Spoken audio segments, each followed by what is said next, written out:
Welcome back. Today we're looking at the evolution of modern India through the people who led it. Hit that like button, subscribe, and let me know in the comments which country's history we should cover next. In 1947, India gained independence. The stakes for these 350 million people were existential. This was a newly free nation that started with virtually no industrial infrastructure and almost no domestic scientific institutions. To bridge this gap, India's first Prime Minister, Jawaharlal Nehru, focused on the country's industrial and scientific base. He directed the creation of the Indian Institutes of Technology, or IITs, and established the groundwork for what would eventually become ISRO, India's space agency. Abroad, Nehru positioned the country outside the Cold War binary. He championed the non-aligned movement, a diplomatic stance ensuring India would not formally ally with either the United States or the Soviet Union. Over 17 years, Nehru's tenure established the Office of the Prime Minister as the primary authority for the country's industrial planning. The PMO became the central hub for the 5-year plans that dictated the nation's development. When Lal Bahadur Shastri took office, that planning infrastructure was immediately tested by dual threats.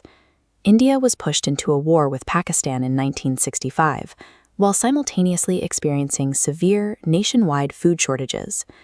It was a direct appeal to align the military effort at the borders with the agricultural effort in the fields. Under his watch, the government initiated the Green Revolution. By introducing high-yielding seeds, expanding the irrigation networks, and distributing chemical fertilizers, India rapidly increased its crop production and secured its domestic food supply. Shastri died after less than 2 years in office, but by successfully synchronizing military defense with a total overhaul of the agricultural sector, his term proved the PMO was capable of coordinating large-scale domestic shifts under extreme pressure. We're about to see how the office accumulated even more power. If you're enjoying the video, consider supporting the channel and comment Indian history below. Indira Gandhi accelerated the centralization of state power. In 1969, she nationalized 14 major private banks, placing a vital portion of the nation's capital and credit under direct government control. 2 years later, she led India through the 1971 war with Pakistan. The military victory resulted in the creation of a new, independent nation on India's eastern border, Bangladesh. But geopolitical success soon gave way to domestic turmoil.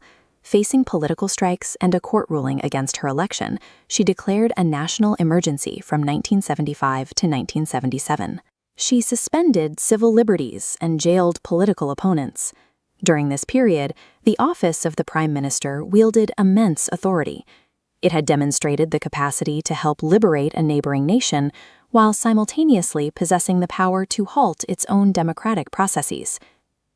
This diagram shows a parliament fracturing. After Rajiv Gandhi's tenure in the late 1980s, the single-party dominance that had defined Indian politics lost its grip. Power broke into unstable coalition governments, where dozens of different parties had to negotiate just to form a majority. Looking at this same data morphed into an economic trendline, we see political fragmentation colliding with a financial crisis. By 1991, India's foreign exchange reserves plummeted so low they could barely cover 3 weeks of imports. To avoid default, Prime Minister P.V. Narasimha Rao dismantled decades of state control. He opened the Indian economy to foreign investment, initiating a nationwide transition toward a market-led economy. Successive coalition leaders continued this pragmatism. Atal Bihari Vajpayee launched the Golden Quadrilateral Highway project to physically connect the country's major economic hubs, and in 1998, he authorized the Pokhran tests, making India a nuclear-armed state.